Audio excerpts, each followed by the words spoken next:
Good evening everyone. मैं Abhishek Singh international forum for promoting homoeopathy के हिंदी सत्र पर आप सभी का हार्दिक स्वागत करता हूं। जैसा कि आप सभी जानते हैं कि आईएफपीएच फोरम एक अंतर्राष्ट्रीय होम्योपैथिक संस्था है जो पिछले कोविड काल से निरंतर दैनिक वेबिनार का आयोजन करता आ रहा है। प्रारंभ में ये अंग्रेजी और मलयालम भाषा में होता था, तत्पश्चात राष्ट्रीय भाषा हिंदी में भी इसका आयोजन किया जाने लगा। इस प्रकार के कार्यक्रम का मुख्य उद्देश्य होम्योपैथी की विशिष्ट पहचान के तहत सभी लोगों के पास ज्ञान को साझा करना और सभी के बीच एक सद्भावना को प्रोत्साहित करना है। आइए आज के इस बैठक को प्रारंभ करने से पहले हम 1 मिनट का मौन रखें और ईश्वर से मार्गदर्शन प्राप्त करें। धन्यवाद। मैं आप सभी का पुनः स्वागत करता हूं। आज की इस ज्ञानवर्धक वेबिनार में हमारे बीच होम्योपैथी जगत के प्रतिष्ठित चिकित्सक, शिक्षाविद, लेखिका एवं प्रेरणादायक वक्ता डॉक्टर पल्लवी चतुर्वेदी का हार्दिक स्वागत करता हूं। Doctor Pallavi ma'am BHMS MD homeo हैं तथा पिछले 18 वर्षों से मुंबई में सफलतापूर्वक होम्योपैथिक चिकित्सा प्रैक्टिस कर रही हैं। क्लासिकल होम्योपैथी की विशेषज्ञ तथा विभिन्न राष्ट्रीय वैज्ञानिक मंचों पर वक्ता के रूप में अपने व्याख्यानों और क्लिनिकल एक्सपीरियंस से चिकित्सकों एवं विद्यार्थियों का मार्गदर्शन करती आ रही हैं। Ma'am going back to the roots पुस्तक की लेखिका हैं तथा हेनिमन होम्यो फोरम एकेडमी में मेंटर के रूप में कार्यरत है। यूट्यूब और इंस्टाग्राम के माध्यम से भी वे होम्योपैथी के ज्ञान का प्रभावी प्रसार कर रही हैं। आइए हम सब मिलकर डॉक्टर पल्लवी चतुर्वेदी का हार्दिक स्वागत करते हैं। Over to you ma'am. Thank you thank you. Doctor Abhishek Singh थे ना? Yes ma'am. Okay, thank you so much for the introduction. अभी एक सेकेंड बुक भी लॉन्च हुई है, वुमेन डीमिस्टिफाइड। मैं उसके डिटेल्स आपके साथ शेयर करूंगी। दोनों भी बुक्स अभी अमेजोन पे अवेलेबल हैं, तो आप उसके लिए भी अगर लेना चाहें तो वहां से ऑर्डर प्लेस करके ले सकते हैं। ठीक ओके। है। तो आज का टॉपिक है हॉर्मोन्स, होम्योपैथी और कैसे हम हार्मनी एस्टैब्लिश करते हैं जब भी कोई हार्मोनल इम्बैलेंस होता है। अगर होम्योपैथी में हम देखें तो हम वाइटल फोर्स को सबसे मेन मानते हैं। आयुर्वेदा में जाएंगे तो हम आत्मा की बात करते हैं, और सब कुल मिला के यही बात करते हैं कि हमारे अंदर कोई शक्ति है और वो शक्ति ही हमारे पूरे शरीर को चलाती है। उसमें जो भी चेंजेस आते हैं वो अंदर जब शक्ति डिस्टर्ब होती है या जब शक्ति कार्यान्वित होती है तभी हमारे शरीर में सारे चेंजेस होते हैं। जैसे अगर कोई एक्सपीरियंस हुआ, वो एक्सपीरियंस पहले हमारे दिमाग में कुछ केमिकल्स होते हैं, न्यूरॉन्स होते हैं, नर्व ट्रांसमिशंस होते हैं। वो नर्व ट्रांसमिशन से हमें कुछ चीजें समझ आती हैं। जैसे आंखों से हमने देखा, ऑप्टिक नर्व से जाके ऑप्टिक चाइज्मा को क्रॉस करके, और वहां पे हमारे सेरेब्रल कॉर्टेक्स में उसका सेंटर है, जहां पे जाके वहाँ स्टिमुलेशन आता है, फिर सेंसरी न्यूरॉन्स जाते हैं और उसको हम आइडेंटिफाई करते हैं कि हम क्या देख रहे हैं। वैसे ही हम कुछ सुनते हैं, ऑडिटरी नर्व इम्पल्सेस ट्रांसमिट होते हैं और फिर हमको वो समझ आता है कि ये डायरेक्शन से ऐसी आवाज आ रही है। जैसे कुछ आवाजें हैं हमारे पास, रूब्रिक है, जैसे श्रीकिंग है, तो श्रीक हम क्या बोलते हैं कि जो आवाज हमको सुनना नहीं पसंद है, या नॉइज है, या कोई सूदिंग सा कोई म्यूजिक है, म्यूजिक डिजायर फॉर है, तो हमको ये समझ आता है वो नर्व इम्पल्सेस ट्रांसमिशन से कि हमको क्या पसंद आ रहा है, क्या नहीं पसंद आ रहा है। जो भी चीजें हमें पसंद आती हैं तो उस हिसाब से हमारे न्यूरोट्रांसमीटर्स ऑपरेट करते हैं। जैसे कुछ पसंद आ रहा है तो हमारा डोपामिन ट्रिगर होगा, प्लेजर हॉर्मोन्स ट्रिगर होंगे, एसिटाइलकोलिन है। तो इस तरह के न्यूरोट्रांसमीटर्स जो हमको खुशी देते हैं, आनंद देते हैं। और एट द सेम टाइम कभी कोई चीजें जो हमको नहीं पसंद आती हैं तो हमारे अंदर वो हॉर्मोन्स ट्रिगर होते हैं, जिससे हमको गुस्सा आता है या स्ट्रेस फील होता है या डर लगने लगता है। जैसे एड्रेनालिन रश बोलते हैं ना, वो कब होता है? जब हम फियर फ्लाइट के स्टेट में होते हैं, कि जैसे शेर दिख गया और हमको अब लगता है भागो भागो यहाँ से, क्या हो जाएगा, पता नहीं क्या हो जाएगा। तो वहां पे एड्रीनल कॉर्टेक्स तक ट्रांसमिशन जाता है, नर्व ट्रांसमिशन जाता है। तो ये जो भी इमोशन फील हो रहा है हमारे इधर जो ब्रेन के पार्ट्स हैं, स्पेशली द लिम्बिक सिस्टम, जो मिड ब्रेन में ये पार्ट्स आते हैं, वहां अमिगडला होता है, वहां के जो इमोशंस फील होते हैं वो इमिजिएटली एक मेमोरी क्रिएट करते हैं हिपोकैम्पस के थ्रू। उन्हीं के पास में जुड़ा हुआ है हाइपोथैलेमस, वहां पे एक ट्रैक्ट बन जाता है, हाइपोथैलेमिक ट्रैक्ट। जब ट्रिगर होता है फिर वहां से और इम्पल्सेस ट्रांसमिट होते हैं, कुछ हॉर्मोन्स रिलीज होते हैं ब्लड में, और कुछ नर्व इम्पल्सेस ट्रांसमिट होते हुए वो एड्रीनल कॉर्टेक्स तक पहुंचते हैं, और एड्रीनल्स में से फिर वो हार्मोन जो स्ट्रेस हार्मोन्स है, जैसे हम DHEASP टेस्ट करते हैं, तो वो स्ट्रेस हार्मोन्स हमको ये बताते हैं कि ये बंदा कितने टाइम से एक स्ट्रेसफुल सिचुएशन से जूझ रहा है या फेस कर रहा है। अगर जैसे माँ ने कंसीव किया है, तो वो कंसेप्शन में भी क्या हॉर्मोन्स रिलीज हो रहे हैं, क्या एक पहले तो लव की फीलिंग है, प्रेम की जो फीलिंग है वो जागृत होती है, वहां से वो प्यार होता है, होते होते फिर वो हॉर्मोन्स भी, जैसे ऑक्सीटोसिन रिलीज होता है, जैसे कोई प्रेमिका ने हाथ पकड़ा तो उसको इमिजिएटली जो एक एहसास फील हुआ, एक सॉफ्टनेस, एक सूदिंग सी फीलिंग जो आती है, तो वैसे ही हॉर्मोन्स ब्रेन में ट्रिगर हो जाते हैं। जैसे ही वो टच आया, टच इम्पल्स से वो नर्व इम्पल्स जो ट्रांसमिट हो रहा है ब्रेन से, फिर वो हार्मोन रिलीज होता है ऑक्सीटोसिन। वैसे ही ना कि सिर्फ फीमेल्स में, पर मेल्स में भी ऑक्सीटोसिन का एक हल्का सा सेक्रीशन होता है जब भी वो सॉफ्ट होता है। तो ये नहीं कि सिर्फ वो एग्रेसिव हार्मोन जैसे टेस्टोस्टेरॉन है वो ही रिलीज हो रहा है। हाँ, टेस्टोस्टेरॉन मेल्स में प्रीडोमिनेंट है एंड फीमेल्स में ईस्ट्रोजन एंड प्रोजेस्टेरॉन प्रीडोमिनेंट है। तो जैसे ही एंटीरियर और पोस्टीरियर पिट्यूटरी ट्रिगर होते हैं, स्टिमुलेट होते हैं, तो वहां से फिर वो नर्व इम्पल्सेस और ग्लैंडुलर, जिसको हम एंडोक्राइन सिस्टम बोलते हैं, एंडोक्राइन ग्लैंड्स बोलते हैं, तो वो एंडोक्राइन ग्लैंड्स हमारे पूरे बॉडी में अलग अलग जगहों पे डिस्ट्रीब्यूटेड है, जैसे थायराइड है, पैंक्रियाज है, वैसे ही ओवरीज है, प्रोस्टेट है मेल्स में, टेस्टिस है, हर जगह से हॉर्मोन्स रिलीज होते हैं depending on the emotion the person is carrying. जैसा हम भाव कैरी करते हैं वैसे ही हमारे शरीर में वो हॉर्मोन्स का डिस्चार्ज होता है। तो ये अंदर की जो एक वाइटल एनर्जी है उसके हिसाब से हॉर्मोन्स रिलीज हो रहे हैं, और ये जो रिलीज होते हैं, तो एक हार्मोनल पीक आता है जब सेक्सुअल ऑर्गन्स जब सबसे पहले प्रेगनेंसी के दौरान बनना शुरू होते हैं। तो मेल्स में टेस्टोस्टेरॉन होता है, एक मुलरियन इनहिबिटिंग हार्मोन होता है, और एक वैसोप्रेसिन होता है, और भी कुछ हार्मोन्स होते हैं, पर ये मेन होते हैं। वैसे ही फीमेल्स में जब सेक्सुअल ऑर्गन्स बन रहे होते हैं तो ईस्ट्रोजन प्रोजेस्टेरॉन बहुत ज्यादा रिलीज होता है, टेस्टोस्टेरॉन भी होता है, कम मात्रा में होता है, और भी बाकी जैसे प्रोलैक्टिन्स हैं, ऑक्सीटोसिन है, ये सब होता है।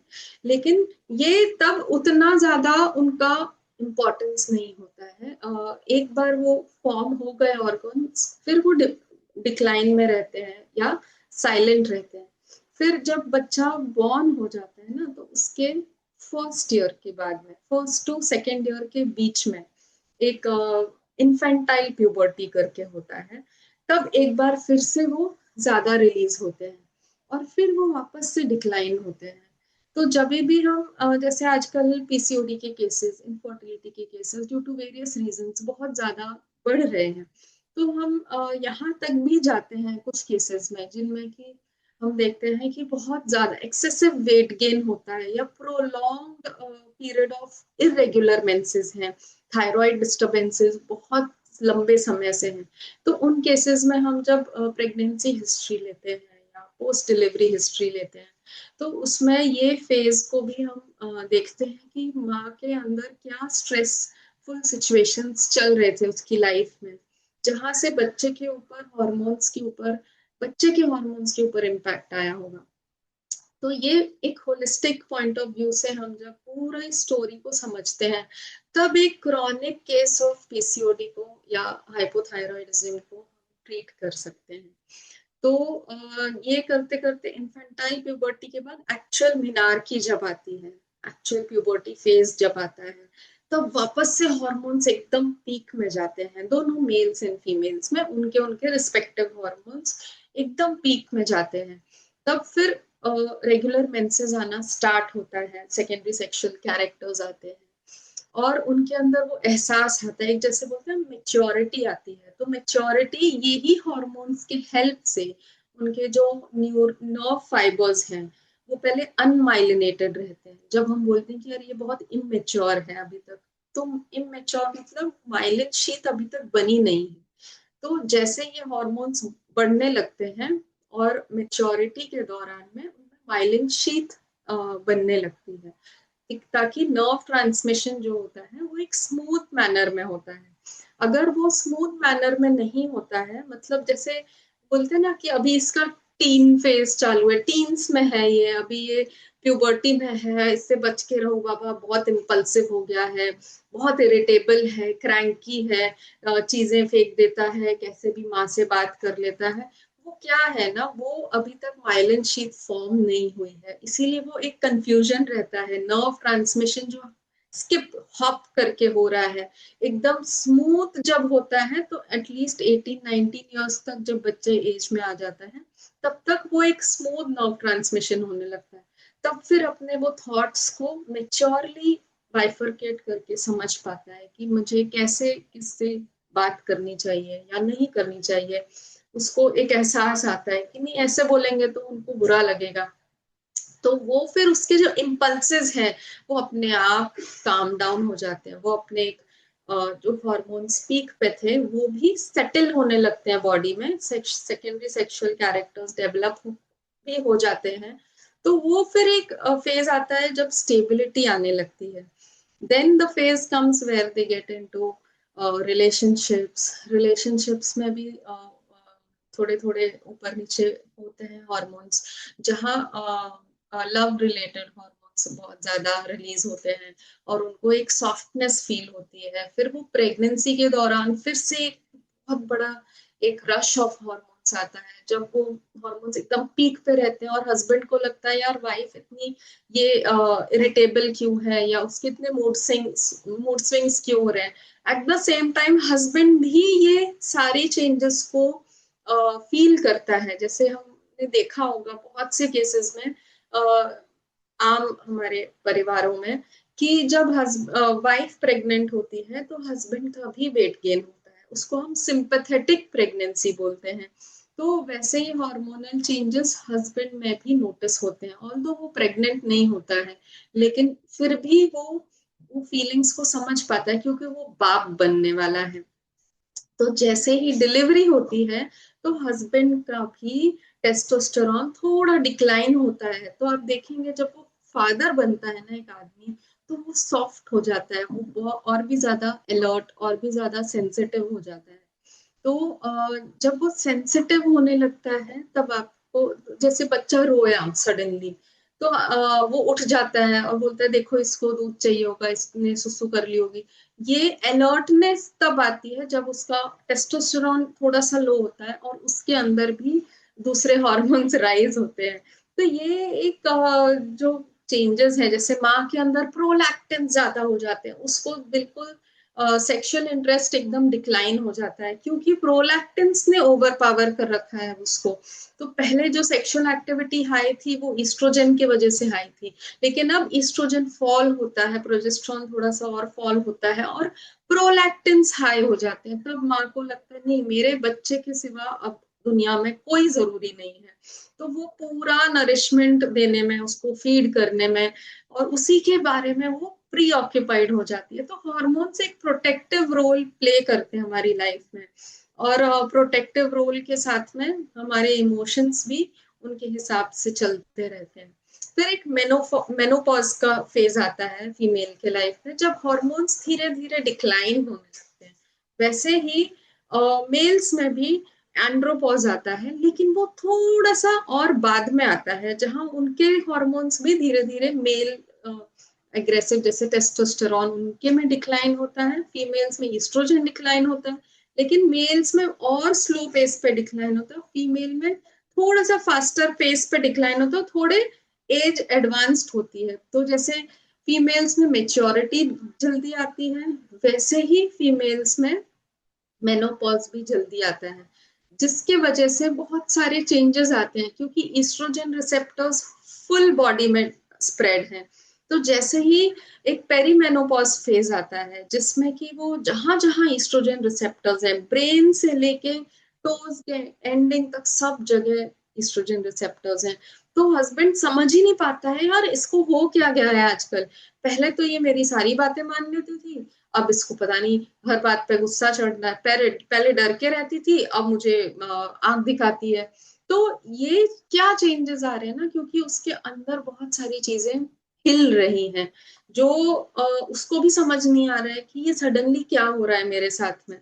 तो आप देखेंगे उनके स्किन में चेंजेस होते हैं, वजाइनल ड्राइनेस होती है, हॉट फ्लैशेस आते हैं।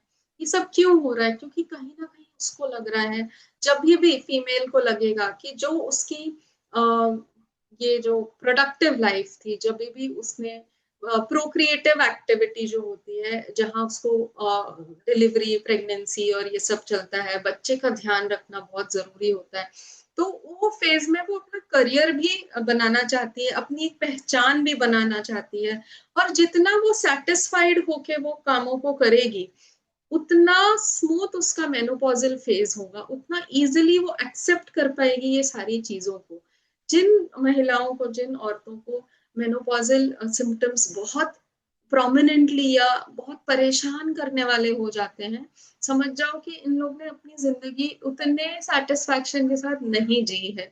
इसीलिए वो अब जब बुढ़ापा बोलेंगे ना, इसको एजिंग आने वाली है, वो एक्सेप्ट नहीं कर पा रही है, क्योंकि वो संतुष्ट ही नहीं है। उनको और भी बहुत कुछ करना था, एक लड़की के बहुत सारे ख्वाब होते हैं, वो ख्वाब अगर पूरे नहीं हुए तो वो मेनोपॉजल सिम्टम्स बहुत प्रोमिनेंट हो जाते हैं। अर्ली मेनोपॉज आजकल बहुत प्रोमिनेंट, बहुत जल्दी हो कॉमनली दिखने में आ रहा है। क्योंकि एक तो ये हो रहा है, अर्ली मेनोपॉज का रीजन क्या होता है? ओवेरियन फेलियर होता है बेसिकली, कि जहां पे आप की ओवेरियन एक्टिविटी, अब उतना आपके पास एग्स नहीं बचे हैं। तो क्यों जल्दी हो रहा है? क्योंकि एक तो ये भी सोच है कि उनको प्रेगनेंसी नहीं चाहिए, उनको बच्चा नहीं चाहिए, पहले करियर ग्रोथ चाहिए। अब तो लोग एग्स फ्रीज भी करने लगे हैं, तो जरूरत ही क्या है भाई ओवरीज की? इतनी जरूरत ही नहीं है। तो एक ये माइंडसेट की वजह से भी अर्ली मेनोपॉज हो रहा है। तो हम कुछ केस नरेशंस देख लेते हैं, जिनमें हम ये फैसेट को समझेंगे। दो महिलाओं के केसेस होंगे, तो ये एक बैकग्राउंड को समझते हुए हम वो केसेस का डिस्क्रिप्शन में आपको पीपीटी के थ्रू दिखाती हूँ। इस दौरान या यहाँ तक भी आपको किसी को कोई क्वेश्चंस हैं, तो हम उनको एड्रेस करते हुए आगे का केस देख सकते हैं। किसी को कुछ बोलना है, पूछना है, तो आप अनम्यूट करके प्लीज बताइए, या फिर मैसेज भी कर सकते हैं।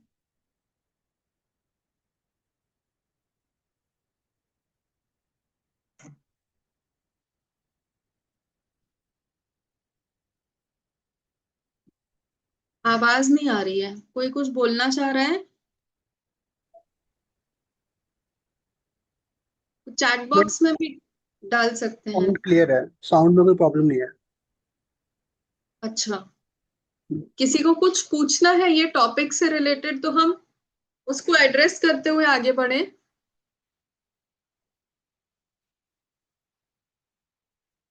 क्या आया है?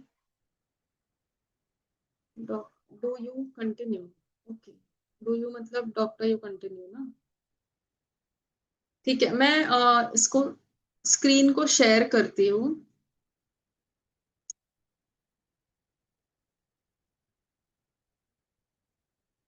आप बताइए कि आपको दिखाई दे रहा है, दिखाई दे रही है मेरी स्क्रीन? अभी नहीं मैम, अभी शो नहीं हुआ। Yes ma'am, now it's showing. दिखाई दे रही है ना? Yes ma'am. So welcome to IFPH. I'm Dr. Pallavi Chaturvedi. I'm author of 2 books. I'm speaker at and mentor at HHF Academy and Research Center. हमारे यहाँ पे academic programmes चलते हैं, 1 year academic course है to for the upliftment and upgradation of homoeopathic practitioners. आज हमारे master doctor Ashok Mohanty sir की birth anniversary है, और उनको याद करते हुए मैं ये सेशन उनको ही डेडिकेट करना चाहूंगी। ये डॉक्टर अशोक मोहंती सर हैं, जो व्हाइट शर्ट में हैं। इनने हमको बहुत कुछ सिखाया है, और होम्योपैथी हमारे लिए आसान करके इतने अच्छे से दी है। हमारे मास्टर्स हैं doctor Milind Rao sir, doctor Gupta sir, जिनके वजह से आज मैं जो भी छोटा बहुत थोड़ा बहुत कर पा रही हूँ। और हमारी पूरी एचएचएफ टीम है जो हमेशा हमारे साथ रहती है, हम मिलजुल के खूब सारे अच्छे काम करते हैं। तो ये केस था। एक्चुअली ये वीडियो केस प्रेजेंटेशंस थे मेरे, पर यहाँ वीडियो हम दिखा नहीं सकते हैं, तो मैं आपको नरेट करूंगी। सर्वाइकल स्पॉन्डिलोसिस विद आर्थराइटिस के लिए एक 47 इयर्स ओल्ड महिला आई थी। तो हम उनमें फैमिली स्टेटस पूछते हैं कि आपके साथ कौन कौन रहता है। तो हस्बैंड पेशेंट और उनकी 2 बेटी हैं। फिर प्रोफेशनल स्टेटस पूछा जाता है, तो हस्बैंड एचआर में है, पेशेंट जो है वो स्टार टीवी में काम करती थी 14 साल पहले तक, और तब से फिर वो होम मेकर हैं। उनको होटल इंडस्ट्री में भी जाना था, लेकिन पेरेंट्स ने उनको सेक्रेटरियल कोर्स करवाया। करियर वाइज उनने इतना कुछ ग्रेट नहीं किया है, वो बहुत कुछ कर सकती थी लेकिन, तो एक डिससेटिस्फैक्शन है।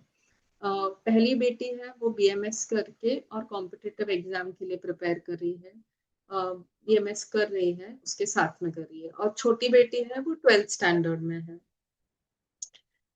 तो ये एक अंडरस्टैंडिंग थी थोड़ी सी, अगर यूट्रस के बारे में हम समझना चाहें तो। ये यूट्रस का साइन है, रीजनरेशन डिफाइन करता है यूट्रस, एक स्पिरिचुअल विजडम के तौर पे हम इसको समझते हैं। यूट्रस का मतलब क्या होता है? यूट्रस से हम समझते हैं कि it is the place for the dreams of a women. तो ये जो बता रही है कि करियर में करना चाहती थी, उतना कुछ खास कर नहीं पाई जितनी उसकी इच्छा थी, तो कहीं ना कहीं हम सोच सकते हैं कि उसका यूट्रस अफेक्ट हुआ होगा। ठीक है, वूम्ब बोलते हैं, यूट्रस के अलग अलग नाम है ये। तो ये बहुत सीक्रेट प्लेस है, और यहाँ पे कोई भी किसी की भी ऐसे ही एंट्री नहीं होती है, जिसको वो चाहती है उसी की एंट्री होगी उसके लाइफ में। तो इसका हिस्ट्री ऑफ हिस्टेरेक्टमी था, इसीलिए हम इसको डिस्कस कर रहे हैं ये केस में। तो हिस्टेरेक्टमी के बाद में इसको सारे सिम्टम्स आए थे। तो सिम्टम्स क्या आए थे? बहुत जॉइंट पेन स्टार्ट हो गए थे हिस्टेरेक्टमी के कुछ महीनों बाद ही। तो सोचते तो लोग ऐसा है कि हिस्टेरेक्टमी करा लो, प्रॉब्लम सॉल्व। ऐसा नहीं होता है। तो पहले उसको यूट्राइन फाइब्रॉइड से, यूट्राइन फाइब्रॉइड क्या ब्लीडिंग एक्सेसिव हुई, ये नहीं कि होम्योपैथी ट्रीट नहीं कर सकता, लेकिन ये है कि एक तो स्किल्ड होम्योपैथ होना चाहिए, कब क्या पोटेंसी यूज करनी है, कब कौन सी मेडिसिन देनी है, कब चेंज करनी है। जो मेनोरेजिया आया तो कैसे उसको डील करना है, मेट्रोरेजिया आया तो कैसे डील करना है, डिस्मेनोरिया हुआ तो कैसे डील करना है, क्योंकि फाइब्रॉइड में कॉम्प्लेक्सिटी, एक पूरा बुके ऑफ सिम्टम्स आते हैं।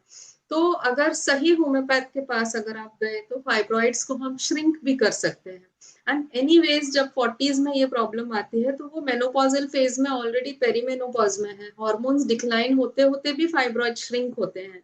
लेकिन उसको मैनेजमेंट करना अगर आया तो हिस्टेरेक्टमी के बहुत सारे केसेस तो ऐसे ही कम हो जाएंगे। तो ये इसको मालूम नहीं, लैक ऑफ अवेयरनेस है इसके बारे में। एंड ऑफ कोर्स रिजल्ट्स भी आपको उतने प्रूव करने आने चाहिए। तो ये हिस्टेरेक्टमी के बाद जो प्रॉब्लम्स आए तब इसको लगा कि नहीं, अब होम्योपैथी लेना चाहिए। तो इतने जॉइंट पेन से वो परेशान होके आई थी। तो हिस्टेरेक्टमी के बाद क्या होता है ना, हिस्टेरेक्टमी में जनरली ओवरीज भी निकाल दिए जाते हैं। ओवरीज को जनरली प्रिजर्व करते हैं ताकि ईस्ट्रोजन लेवल्स मेंटेन रहे, पर अगर वो भी निकाल दिए तो बहुत मार्क डिप आता है प्रोजेस्टेरॉन ईस्ट्रोजन में। तो एक तो हिस्टेरेक्टमी करना जरूरी इतना नहीं होता है, उसको अवॉइड भी कर सकते हैं अगर हम मिलजुल के काम करें तो ये पॉसिबल है। इंटीग्रेटेड मेडिसिन अप्रोच है आजकल, कि अगर गायनेक्स भी होम्योपैथ्स को रेफर करें और मैनेज करने के लिए थोड़ा सा टाइम दे सके, तो आई थिंक ये बहुत कम हो जाएगा। तो hysterectomy, gender identity connected to uterus, symbolic meaning attach to uterus, ये हमको जानना जरूरी है। डिमिनिश सेक्सुअलिटी हो जाती है जैसे यूट्रस निकाल दिया, anxiety, depression, guilt related to removal of a reproductive organ, उसके अंदर इतनी गिल्ट बनने लगती है। There are misinformed ideas about hysterectomy. Balance कैसे रखें हम हॉर्मोन्स के बीच में, तो ये बहुत सारी चीजें हमको करनी चाहिए जब भी एक औरत की हिस्टेरेक्टमी होती है। It's not just one day operation, उसको हम डाइट के साथ, एक्सरसाइज के साथ, एक इमोशनल सपोर्ट उसको बहुत ज्यादा चाहिए होता है, क्योंकि एक बहुत सडन डिक्लाइन होता है ये। तो ये वापस से वही आया है कि ईस्ट्रोजन का ब्रेन में भी कितना रोल होता है, न्यूरोजेनेसिस में भी ईस्ट्रोजन का बहुत बड़ा रोल है। तो वो इरिटेबल, डिप्रेशन, कुछ समझ नहीं आना, बात नहीं मानना, बहुत सारे चेंजेस हो जाते हैं। तो इसका यहाँ यहाँ सारे ऑर्गन्स में उसका रोल होता है, मेटाबॉलिज्म से लेके ब्रेस्ट ट्यूमर्स भी बढ़ जाते हैं। Number of cases of breast tumours also rise in the menopausal age. क्यों हो रहा है? Because everywhere oestrogen receptors are present, bone mineral density कम हो जाती है, बोन्स वीक होने लगते हैं। तो इसके केस में यही हुआ था कि वो इतने पेन पेन पेन से परेशान हो गई थी ये, और उसको कहीं भी पेन रिलीफ ही नहीं हो रहा था। वो एलोपैथी वगैरह सब कर लिया था उसने।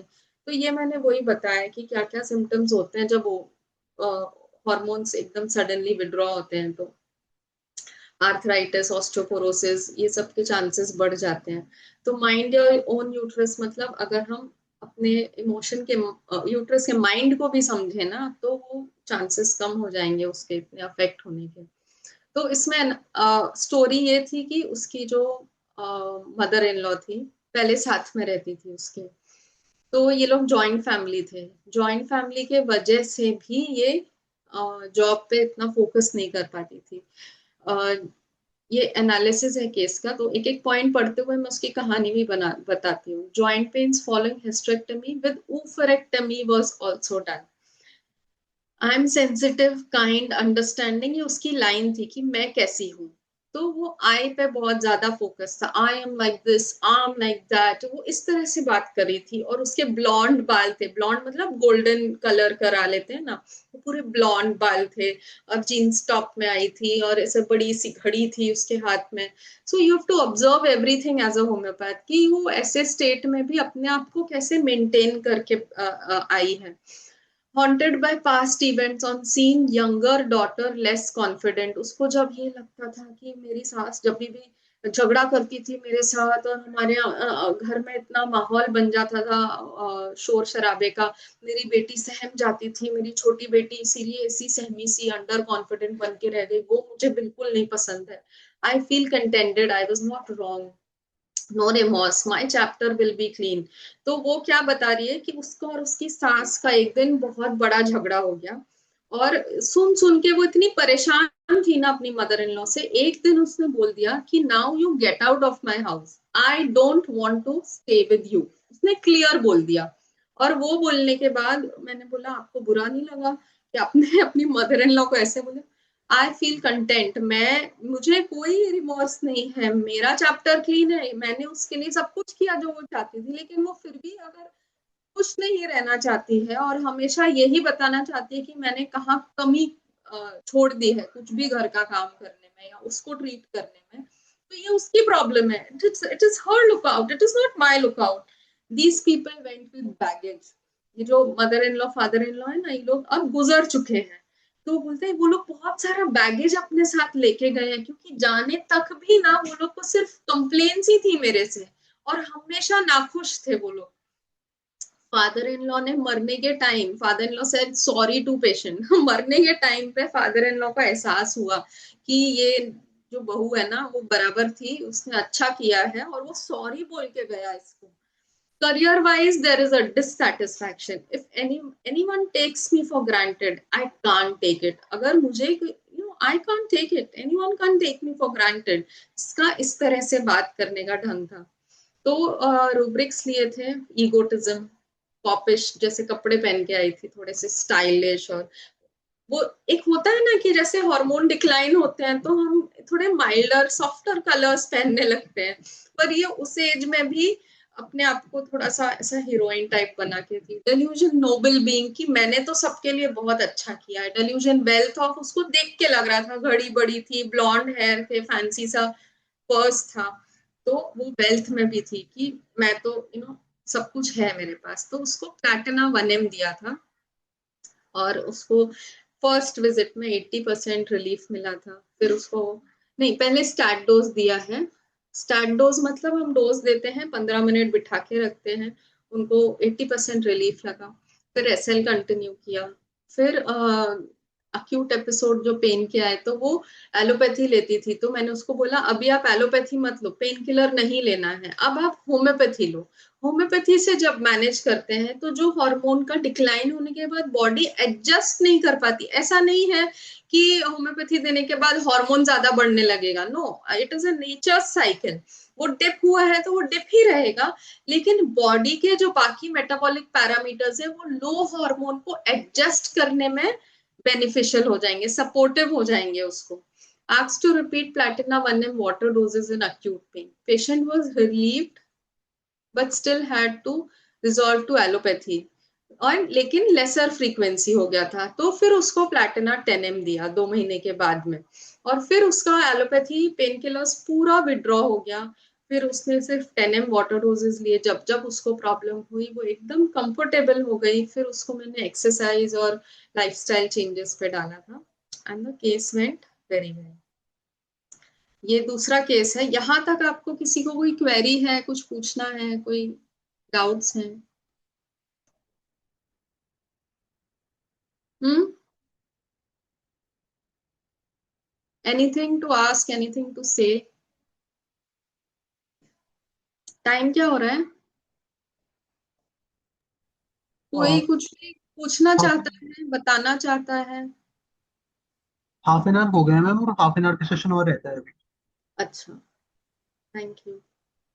कोई कुछ बताना चाहता है, पूछना चाहता है? मैम सिर्फ 4 रूब्रिक में ही प्लैटिना सिलेक्ट हो गई। हाँ, 4 रूब्रिक ही उसका कोर था ना।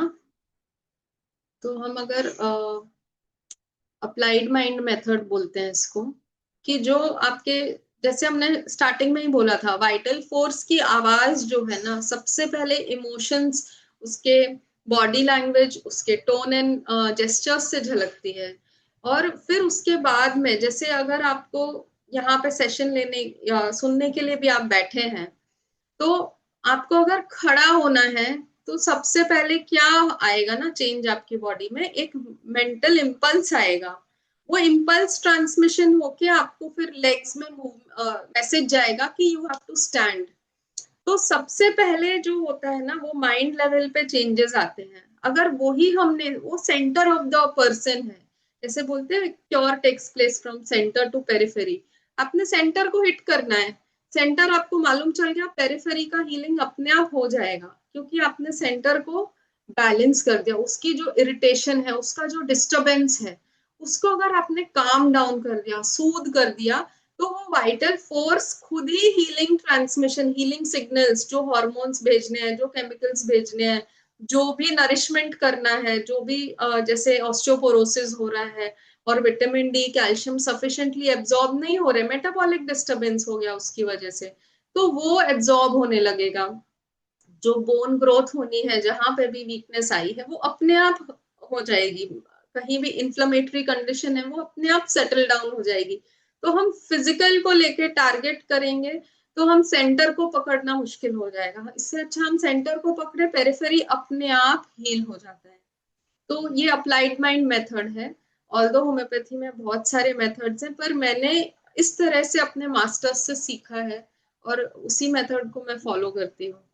तो इसीलिए वो 4 रूब्रिक्स आप अगर डालेंगे क्लिपबोर्ड में, तो अगर आप चाहें तो मैं वो भी करके दिखा सकती हूँ आपको, कि आपने क्लिपबोर्ड में अगर डाला इसको, ये 4 रूब्रिक्स को, तो आपके पास सिर्फ प्लैटिना आ जाएगी। क्या क्या रूब्रिक्स थे? एक ये भी रूब्रिक था, casting away people against her will. तो ये तो सबसे प्रोमिनेंट रूब्रिक है। मदर इन लॉ को किसकी हिम्मत होएगी कि बोल दे कि भाई तू निकल जा, मुझे तेरे साथ नहीं रहना है? तो this is a very bold kind of move, है ना। पहले के रेपर्टरी में एक ही रेमेडी थी, अब ये बहुत सारी रेमेडीज, रेयर रेमेडीज बहुत सारी ऐड हो गई हैं। अब इनके साथ में आप ईगोटिज्म डालिए, नोबल बीइंग डालिए, वेल्थ डालिए। तो आपने अगर रेमेडी की जान समझ ली ना, तो फिर आपको बाकी जितने भी आप फिजिकल्स के सिम्टम्स लीजिए, सब कवर हो जाएंगे उससे। आप अनम्यूट करके नहीं बोल सकते हैं, अगर किसी को कुछ पूछना है बोलना है तो अनम्यूट कर लीजिए ना, डिस्कशन भी कर सकते हैं। तो आप ये रूब्रिक्स अगर डालेंगे तो सिंगल प्लैटिना आ जाएगी आपकी क्लिपबोर्ड में, है ना। अब आप इसमें से इसको जाके और थोड़ा समझना चाहें कि ये एटीट्यूड क्या है अपने, तो ये जो है ना, ये नहीं है कि प्लैटिना ऐसे ही बोल देती है कास्टिंग अवे। कास्टिंग किसको अवे करेगी ना, प्लैटिना किसको बोलेगी कि जा ऐसे है, तेरा मेरा कुछ नहीं आज से। कब करेगी ऐसा, जब उसको बहुत बार नीचा दिखाया जाएगा उसके बाद करेगी वो। उसमें एक रूब्रिक है, बताती हूँ, एक मिनट पहले ये थोड़ा सा हम पढ़ लेते हैं। की नोट्स हैं उसके: haughty, contemptuous, feelings of being better, smarter, more spiritual than others, selfish, delusion, things are smaller. जब उसको स्मॉल दिखाया जाता है ना, बार बार रिपीटेडली आपको कोई कहेगा कि तू पागल है, तू बेवकूफ है, जबकि आपको मालूम है कि आप नहीं हो, तो फिर वो एकदम से ऊपर आके बोलेगी कि बेटा मैं नहीं, तू ही पागल है, निकल यहाँ से। हम तो वो जो एक फीलिंग आती है कि सुन सुन के यार कितना करने का एक इंसान को, तो एक अनग्रेटफुल लोग हैं। तो फिर बाद में वो सर चढ़ जाता है कि अब मैं नहीं सुनने वाला, अब हो गया भाई, मेरा टाइम आ गया। तो मेरा टाइम कब आया, एक औरत का मेनोपॉजल फेज है, सबसे ज्यादा खतरनाक होता है, क्योंकि उसके हार्मोन्स जब डिक्लाइन होते हैं ना, तब वो अपने पे आ जाती है, तब उसको सेंसिटिविटी। क्योंकि क्या होता है, पहले उसका ईस्ट्रोजन, प्रोजेस्टेरॉन और टेस्टोस्टेरॉन का ये रेशियो होता है, टेस्टोस्टेरॉन लो रहता है, ईस्ट्रोजन प्रोजेस्टेरॉन हाई रहते हैं। तो वो सॉफ्ट होती है, सेंसिटिव होती है, केयरिंग होती है, इमोशनल होती है।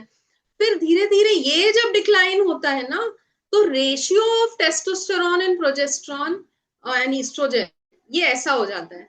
तो टेस्टोस्टेरॉन हाई नहीं जा रहा है, लेकिन रेशियो बदल रहा है। तो इसीलिए वो फिर एग्रेसिव हो जाती है, और वो जब एग्रेसिव होती है, डोमिनेंट हो जाती है, फिर वो फियरलेस हो जाती है, वो नहीं डरती किसी से भी। तो ये रेशियो डिस्टरबेंस होने की वजह से फिर इस तरह का एटीट्यूड सामने आता है। तो आपको रेमेडीज को भी क्लासिफाई आप इस तरह से पर्सनालिटी के बेसिस पे लोगों ने की है ना, रेमेडीज क्लासिफाई कि ये ए पर्सनालिटी है, कि जो बहुत ज्यादा आउटगोइंग है ऐसे। तो इस तरह से हम रेमेडीज को भी अप्लाई, रूब्रिक्स को भी अप्लाई कर सकते हैं। हॉर्मोन्स के इमोशंस होते हैं, तो ये मेरी जो बुक है ना, वुमेन डीमिस्टिफाइड, इसमें मैंने काफी इंपॉर्टेंट हॉर्मोन्स ऑफ फीमेल्स के इमोशंस बताए हैं कि उनके क्या इमोशंस हैं, उसका क्या इम्पैक्ट आता है बॉडी के ऊपर, और हम होम्योपैथी से उसको कैसे क्योर कर सकते हैं। तो she is the royal blood, delusion of superiority, does not belong to our family, megalomania. तो ये सारी चीजें, irritability, anger leading to impulses when frustrated, ये इम्पल्स में बोलती है कास्टिंग अवे, जा यहाँ से, ठीक है। तो एक इसमें है एलिमेंट्स फ्रॉम, देखिए लॉस ऑफ प्लेस दिया है की नोट्स में, कि उसकी जो जगह थी ना वो चली गई। हाँ, एक रूब्रिक है प्लैटिना का, हॉटी, हॉटी में जाइए। हाँ, हॉटी में नीचे जाके एक रूब्रिक आता है, कहाँ से हॉटी बनती है ना प्लैटिना, वो दिया है। Wishes to be flattered, wounded self esteem, ये उसका जो सेल्फ एस्टीम है ना, वो बार बार वुंड किया है। वुंड किया मतलब उसको चोट पहुंचाई है, उसके अस्तित्व को या उसके मान को ठेस पहुंचाई है किसी ने बार बार। अच्छा देखो खाना बनाना भी आता, हर टाइम नमक कम डालते हैं, ये वो, जबकि वो पूरी मेहनत करके अपना सब कुछ संभालते हुए कर रही है ना, लेकिन फिर भी उसको बार बार नीचा दिखाते हैं। तब जाके वो फिर अपने पे आ जाती है कि अब वो उसी का सुनेगी ना, विशेस टू बी फ्लैटर्ड, जो उसको फ्लैटर करेगा, जो उसको प्यार से उसको मस्का लगा के रहेगा, उसी के साथ रह सकती है फिर प्लैटिना, फिर तो वो और किसी की नहीं मान सकती है ना। ओके, और कुछ जानना चाहेंगे इसके बारे में?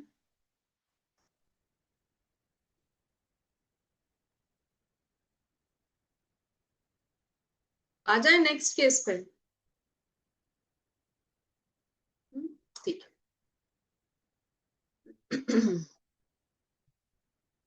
तो ये जो सेकंड केस था,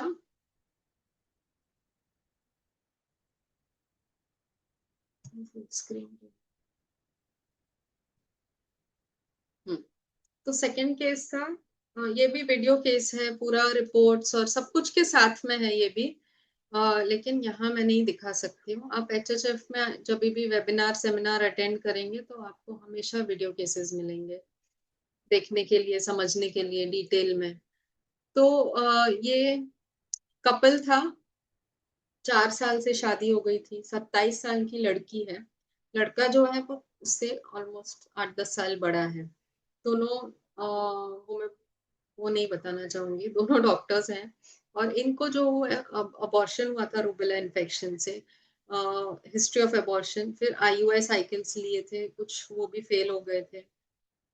और जॉइंट फैमिली में रहते हैं जहाँ पे कि father in law, mother in law, husband, ये और उनकी एक ननद है जो पास में कहीं रहती है, आती जाती रहती है। ननद का एक बच्चा है।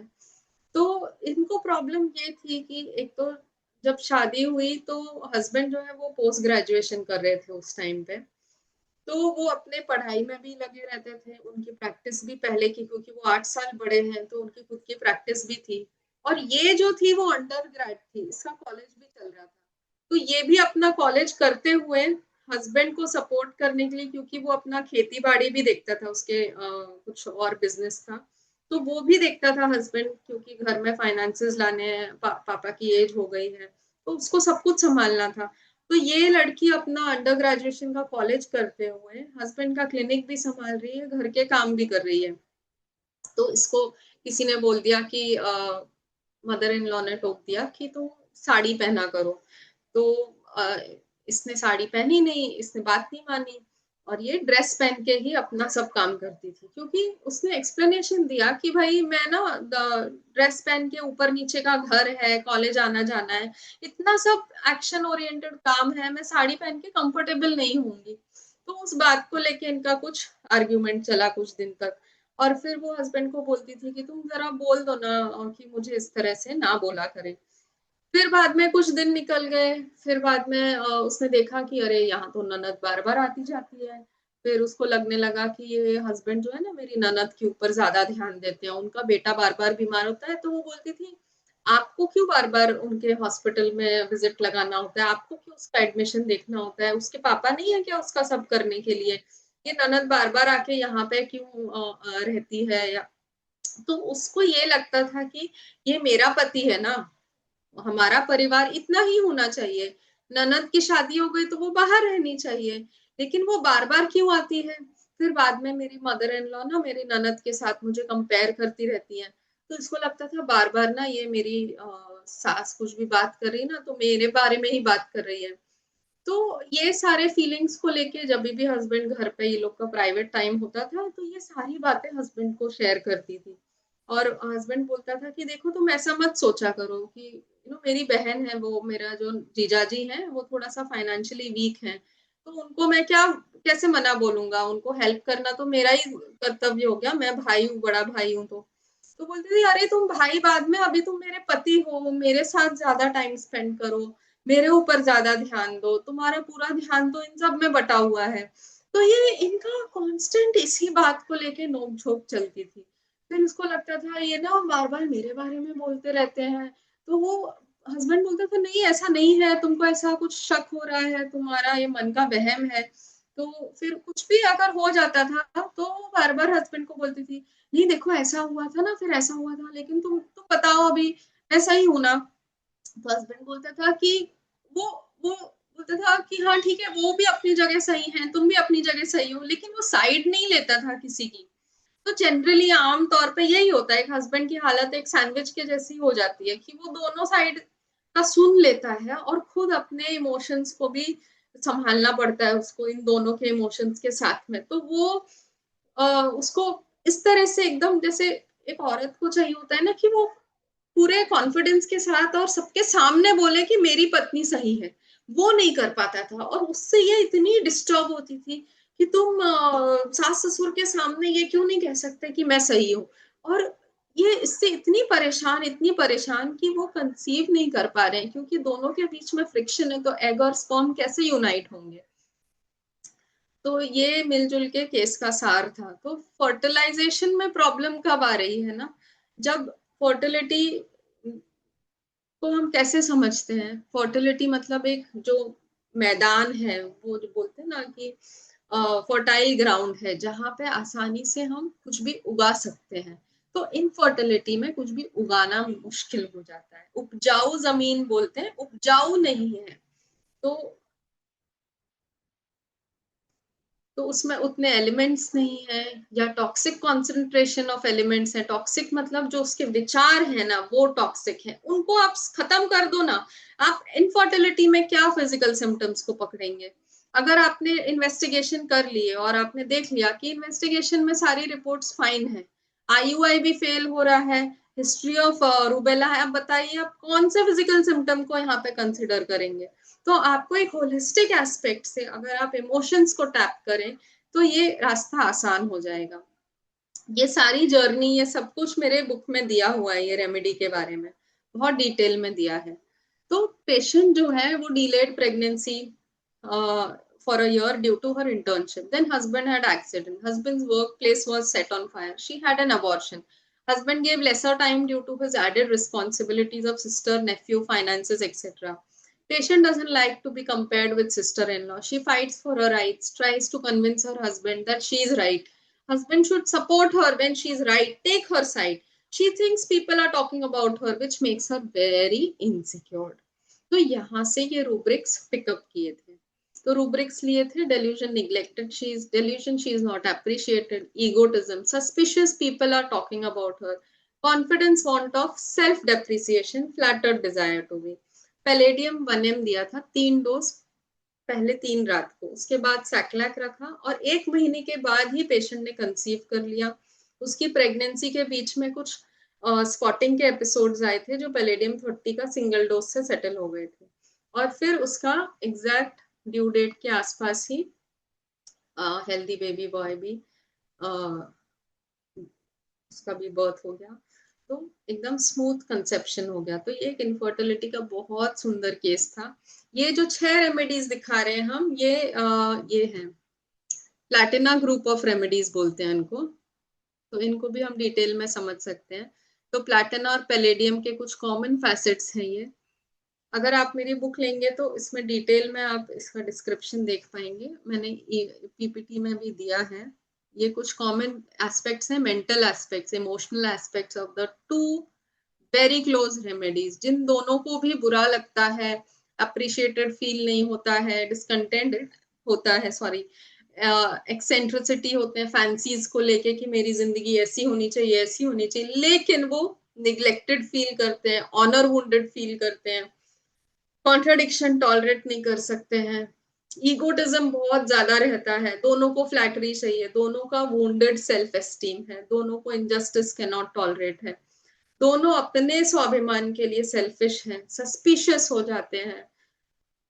लेकिन दोनों में क्या डिफरेंसेस हैं अगर आप बारीकी से देखेंगे, तो प्लैटिना का कॉन्फिडेंस है कि वो कास्ट अवे करके लोगों को बोलेंगे कटले चल अपना रास्ता ना, ठीक है। लेकिन पैलेडियम है ना, वो नहीं कर पाएगा। पैलेडियम है वो longing for good opinion of other, sensitive to good opinion of other, कि लोग मेरे बारे में क्या बोलेंगे। इसीलिए वो जो है ना, वो अपने पाथ को उस तरह से कॉन्फिडेंटली कन्वे ही नहीं कर पाता, वो स्पीच एम्बेरेस्ड में चला जाता है। फ्लैटर्ड डिजायर टू बी रहता है, लेकिन वो पर्ट में आ जाता है, वो थोड़ा सा हिचकिचा जाता है वो चीज को डायरेक्टली कन्वे करने में। जैसे प्लैटिना कंटेम्पचुअस टू रिलेशन है, वैसे ही पैलेडियम कंटेम्पचुअस नहीं डायरेक्ट हो पाता है। तो ये पैलेडियम की जर्नी है, बहुत डिटेल्ड है, तो उसको हम ना पढ़े वो ज्यादा अच्छा है। तो वैनिटी है, वुंडेड प्राइड है।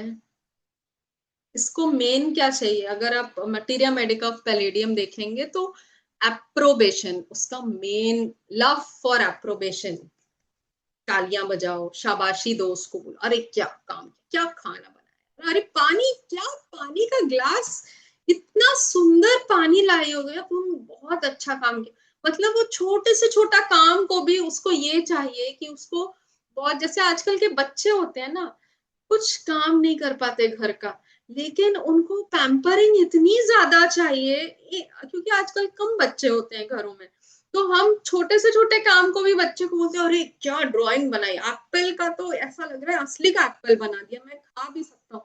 मतलब उनको ना बढ़ा चढ़ा के उनके बारे में जब तक बोला ना जाए उनको खुशी नहीं महसूस होती है। और ये एक अंदर की जो चाहत होती है ना, कि जैसे हमने कुछ पोस्ट किया है सोशल मीडिया पे, जब तक उसमें बहुत सारे लाइक्स नहीं आएंगे उसको बार बार चेक करते रहेंगे, चेक करते रहेंगे, चेक करते, ये क्या है, ये अप्रोबेशन है कि हमको वो चाहिए, उतना लाइक्स उतने कमेंट्स। जैसे मैंने कुछ चावल बनाया ना, वो चावल अरे क्या खिला हुआ चावल बना है, इस तरह से उनकी एक्सपेक्टेशन बढ़ जाती है खुद से। तो एक ससुराल, मायके से ससुराल जाने में क्या ट्रांजिशन हो रहा है, क्योंकि मायके में उसको बहुत पैम्परिंग, बहुत अटेंशन, बहुत चाव से बड़ा किया है। अब ससुराल में उतना चाव नहीं मिलेगा क्योंकि उसको बहुत सारे लोगों को फेस करना है। तो ये डिसअपॉइंटमेंट एक जो आ जाता है, लेकिन ये भी बोला जाता है कि नहीं यार अपना नाम खराब मत करना, तो ये ओपिनियन को लेके बहुत सेंसिटिवली बिहेव करते हैं, तो इसीलिए वो ज्यादा आवाज भी ऊंची नहीं कर सकते। इसमें पैलेडियम में एक रूब्रिक है, obstinate even though amiable. Amiable मतलब एक फ्रेंडली एटीट्यूड के साथ में जिद पकड़ के रहते हैं। तो ये मेन क्रक्स है ये रेमेडी का, इसको आप डीडी कर सकते हैं बाकी रेमेडीज से। ठीक है, ये मेरे कंसल्टेशन है दो जगह पे, एक कांदिवली ईस्ट में और एक अंधेरी वेस्ट में। अंधेरी में सुबह, कांदिवली में शाम को। ये मेरे दो बुक्स हैं, दोनों भी अमेजोन पे अवेलेबल हैं। फर्स्ट बुक की पिक्चर अभी मैंने, ये रिवाइज्ड एडिशन है, उसमें कुछ और केसेस भी ऐड करके हैं। और ये सेकंड बुक है वुमेन डीमिस्टिफाइड, ये purely based on hormones and all the changes in women's life from her childhood to the adulthood. उसमें बहुत सारे केसेस हैं, आप जरूर ये बुक को लीजिए, आपको अच्छा लगेगा। And I would like to conclude this and thank Dr. Sani for giving me this chance, this opportunity to present cases today. AMH high and low about explain. AMH ovarian reserve को बताता है। आजकल जो ladies हैं उनमें AMH levels low रहते हैं या होने लगे हैं, even though they are in productive age group, उनके AMH ड्रॉप हो जाते हैं। Even 20-year-old girl, 30-year-old girl also are having low AMH। तो ओवेरियन रिजर्व क्यों फॉल हो रहा है, और वो होम्योपैथी से राइज होता है। मेरे पास रिपोर्ट बेस्ड केसेस हैं जहां पे होम्योपैथी से अगर उनको कंसीव करना है तो हम उनको ट्रैक पे ला सकते हैं। तो आपको ये समझना है कि वो माँ क्यों नहीं बनना चाहती, या फिर उसको लड़की होने में कहाँ पे एक शर्मिंदगी महसूस हो रही है कि मैं लड़की क्यों हूँ। तो वहां पे अगर आप पकड़ के उनको देंगे तो AMH रिकवर होता है। या बहुत ज्यादा मैस्कुलिनिटी जो आने लगी है कि एयरफोर्स में भी जाना है, तारे भी गिनने हैं, ऊपर आसमान में भी जाना है, तो ये सब अब अगर आप कर रहे हैं तो ये जो पेल्विक ऑर्गन है ना, उनको एनर्जी अर्थ से मिलती है। आपको ग्राउंडेड रहना बहुत जरूरी है।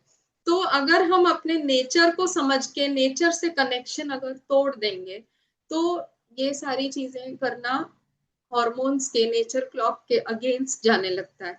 तो जितना आप ग्राउंडेड होके आप भले ही आसमान में उड़ो तो आपके हॉर्मोन्स डिस्टर्ब नहीं होंगे, लेकिन आप अपने स्वाभिमान को इतना ऊपर ले जाएं कि आप कनेक्शन जैसे कास्टिंग अवे हो गया, तो फिर वो AMH डिप होने लगता है। इवन मेनोपॉज के एज में जैसे आती है ना फीमेल्स, तो वो बोलती हैं कि अरे हमारे ना मेंसेस ही नहीं आ रहे हैं, तो हम क्या करते हैं ना, उनको स्टिमुलेट करने के लिए हाइपोटेंसी दे दो तो आ जाएंगे। तो वो ट्राई करते हैं ना, जैसे PCOD का केस है कोई, या फिर रेगुलर मेंसेस लेके आए, या यूट्राइन फाइब्रॉइड का केस है। तो एक केस में ऐसा हुआ तो मैंने उनको बोला कि देखो मेंसेस नहीं आए ना, पहले रेगुलर आ रहे थे, यूट्राइन फाइब्रॉइड भी श्रिंक हो गया था, लेकिन सडनली मेंसेस नहीं आए, 2 महीने हो गए। तो हमने बोला एक काम करो, अभी अभी पहले AMH टेस्ट करो, फिर हम आगे की मेडिसिन डिसाइड करेंगे। तो फिर देखा कि AMH उसका बिलो 0.1 हो गया था, तो मतलब वो तो बहुत ही डिक्लाइन हो गया। तो अब तो तुम मेनोपॉज एज में आ गई, तो AMH को हम अगर यूज करें तो हमको मालूम चलेगा कि अब वो मेनोपॉज में आ गई। मैंने बोला अभी तो पार्टी कर, तेरे को तो एकदम जो चाहिए था वो मिल गया। ओके, तो मैंने फिर उसको पोटेंसी बढ़ा के नहीं दी, अननेसेसरी क्यों स्टिमुलेट करें बॉडी को, let her be on placebo only then. तो ये उसका बहुत इंपॉर्टेंट रोल है।